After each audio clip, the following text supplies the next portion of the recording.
দেখি যে বাংলাদেশে তো একটা সোজা একটা প্ল্যান, একটা ছক কষা হয়েছিল, কিন্তু বাংলাদেশের পরিস্থিতি এখন অনেকটা স্টেবল।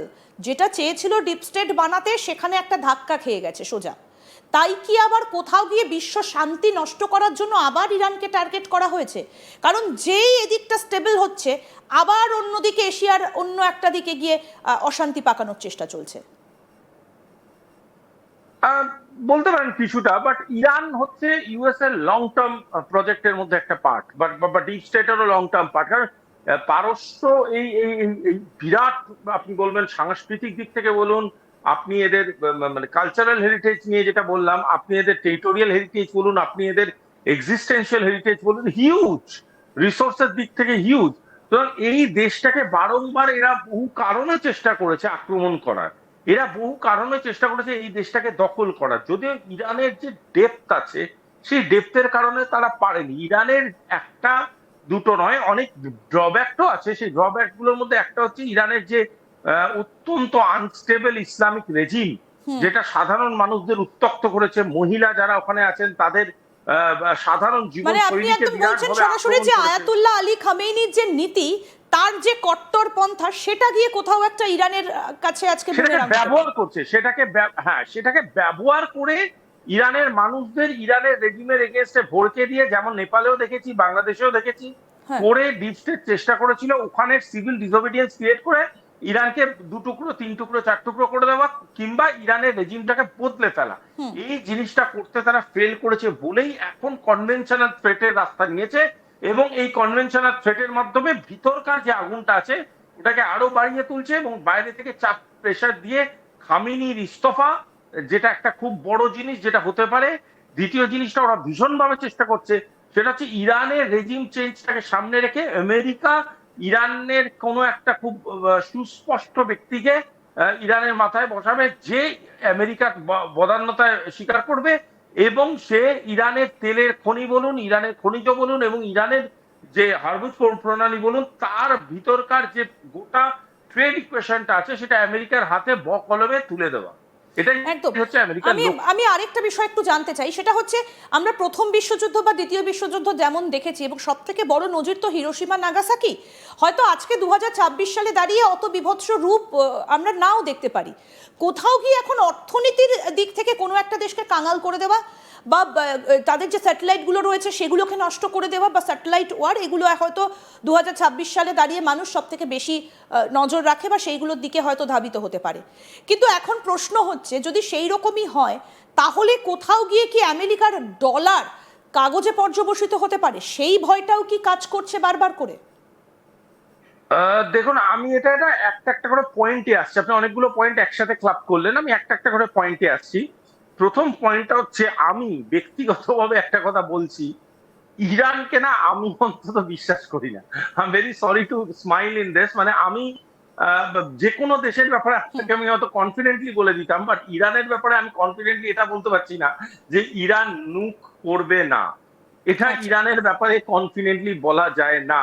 আমি আবারও বলছি, ইরান যদি দেখে তারা তাদের দেয়ালে পিঠ থেকে গেছে, ইরান কিন্তু নিউক করে দিতে পারে, এবং সেক্ষেত্রে ইরান, চায়না, রাশিয়া, ইন্ডিয়া কারোর সাথে কথা বলবে না, ডাইরেক্ট এক্সিস্টেন্সিয়াল খেলায় ইরান নিউক করে দেবে। এবং নিউকটা যদি করে, আমার কিচ্ছু নেই।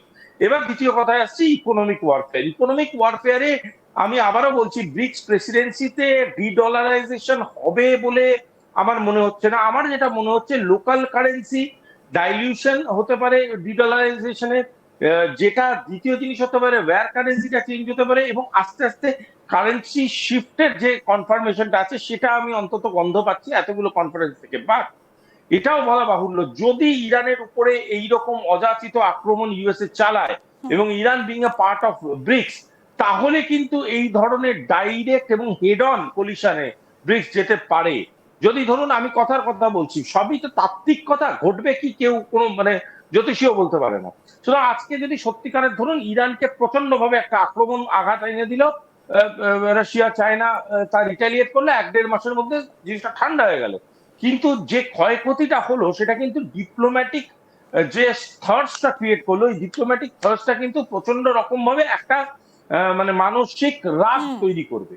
এই মানসিক বা কূটনৈতিক রাগটা কিন্তু কিভাবে প্রতিফলিত হবে, সেটা কিন্তু আমি আপনি এখানে বসে বলতে পারবো না। হতে পারে আমি যেটা ভাবছি যে এরকম হতে পারে, ধরুন যে একটা স্ট্রিমলাইনিং হলো যে ব্রিক্স এর যত দেশ আছে তারা একটা কমন নেটওয়ার্ক ইউজ করবে বা তারা একটা অন্য কারেন্সি ইউজ করবে, বাট এটার অনেক বৃহত্তর আকারও হয়ে যেতে পারে। আবার এরকমও হতে পারে যে লোকাল কারেন্সিকে ব্রিক্স মান্যতা দিয়ে দিল, যে হ্যাঁ আমরা লোকাল কারেন্সি ট্রেডে মান্যতা পেয়ে গেলাম। অলরেডি যে কোনো রিজার্ভ ব্যাংক রকম তো এই ভাবে তখন কথাটা বলেই ইকোনমিক, রেখেছে, অলরেডি তো লোকাল কারেন্সিকে গুরুত্ব দেওয়ার কথা correct correct correct reserve bank correct of India বলেই এবং রেখেছে। এবং এবং সেটাই ইজ অন দ্য কার্ডস, সেটাই ইজ অন দ্য কার্ডস। এবং যত গভর্নমেন্টাল এবং ইন্টারন্যাশনাল লেভেলের কনফারেন্স গুলোতে আমি ইনফ্যাক্ট আমি ব্যক্তিগতভাবে উইটনেস করলাম খুব রিসেন্টলি একটা অত্যন্ত প্রভাবশালী কনফারেন্সে গিয়ে, সেখানে ডাইরেক্টলি যে যে টপিকটা নিয়ে ডিসকাস হলো, যেটা এতদিন আমি বিমস্টেকেও দেখিনি, গত ব্রিক্সেও দেখিনি, এবারে আমি দেখলাম এই কনফারেন্সে এসে বিভিন্ন রকম স্তরে ডিপ্লোম্যাটসরা ডিসকাস করলো, সেটা হচ্ছে অল্টারনেট কারেন্সি ওয়্যার যখন তৈরি হবে বা অল্টারনেট কারেন্সি সিস্টেম যখন তৈরি হবে, তখন কিভাবে এআই তাকে সমর্থন করতে পারে, তখন কিভাবে ব্যাংকিং সিস্টেম চেঞ্জ হতে পারে, তখন কিভাবে ট্রেড রুটস গুলোকে ডিকাপলিং এবং রিকাপলিং এবং রিঅ্যালাইনমেন্টের দিক দিয়ে করা যেতে পারে। সুতরাং এই আলোচনাগুলো হচ্ছে কেন? এই আলোচনাগুলো হচ্ছে মানে যেটা এক্সিস্ট করছে তার একটা অল্টারনেট কিছু নিয়ে ভাবা চিন্তা শুরু হয়ে গিয়েছে। সুতরাং এই শুরু হয়ে গিয়েছে যেটা, সেটা কিন্তু অনেক পাওয়ারফুলি এগিয়ে যেতে পারে। এবং এই পাওয়ারফুলি এগিয়ে যাওয়ার পিছনে একটা একটা বড় কারণ হতে পারে এই ইরানের উপরে যে যে একটা আক্রমণ আনার চেষ্টা করছে ইউএস, এটা কিন্তু ইউএস এর পক্ষেও ব্যাকফায়ার করে যেতে পারে। একদম। আমি যদি একটু ভারতের পার্সপেক্টিভ থেকে একটু আলোচনাতে আসি, কারণ এবার ব্রিক্স প্রেসিডেন্সি ইন্ডিয়াতে রয়েছে, সদ্যই আমেরিকার সঙ্গে একটা এফটিএ সাইন হয়েছে ভারতের। কিছু কিছু ট্যাক্স ভারতীয় পণ্যের ওপরও কমেছে, 18% নামিয়ে আনার কথা এখনো সেটা বলা হয়েছে এবং কিছুদিনের মধ্যে সেটা হয়তো কার্যকর হয়েও যাবে। ইরানের সঙ্গেও ভারতের একটা ভালো সম্পর্ক রয়েছে। ব্রিক্স প্রেসিডেন্সিতে যোগ দিতে ইরানও কিন্তু এবার ভারতে আসছে আগামী কয়েক মাসের মধ্যে। সুতরাং ভারত এবার কোন দিকে যাবে? ওটা কথা বলি শুনুন, আমরা পাড়া কালচারে সবাই থাকি তো। এবার ধরুন পাড়ায় রামবাবুর বাড়ির সাথে শ্যামবাবুর বাড়ি কলতলার জল নিয়ে ঝামেলা লাগছে, ঠিক আছে? আপনার সাথে রামবাবুরও খুব ভালো সম্পর্ক, আপনার সাথে শ্যামবাবুর ভালো সম্পর্ক কেন? আপনি শ্যামবাবুর মুদিখানার দোকান থেকে জিনিসপত্র কেনেন আপনার বাড়ির জন্য। হ্যাঁ, এইবার তখন আপনি কি হঠাৎ করে বাড়ি থেকে বেরিয়ে পড়ে একটা ঝাঁটা নিয়ে দামাদাম করে শ্যামবাবুকে পেটাতে শুরু করে দেবেন? নাকি আপনি আপনি রামবাবুকে বলবেন এই নিন আমি ঝাঁটা সাপ্লাই করছি, আপনি পেটান শ্যামবাবুকে, আমি দেখছি কি হয় তারপরে। তো সুতরাং ব্যাপারটা এরকম নয়, ব্যাপারটা ওদের দুজনের যে ঝামেলা, আপনি একটা ভদ্র মানুষ হিসেবে কি করতে পারেন? আপনি দুজনকে বলতে পারেন দেখুন যেটা করছেন এটা ঠিক না, আপনারও মুদিখানার দোকান আছে সেখানে সেল কমে যাবে। আপনি অন্য রামবাবুকে বললেন দেখুন এইগুলো করলে আপনার অর্থনৈতিক ক্ষতি হতে পারে, এই জিনিসটা আমরা মেনে নিলাম না। এইবার এই জিনিসটা কখন ইন্টেলিজেন্সে পরিণত হবে? ভারত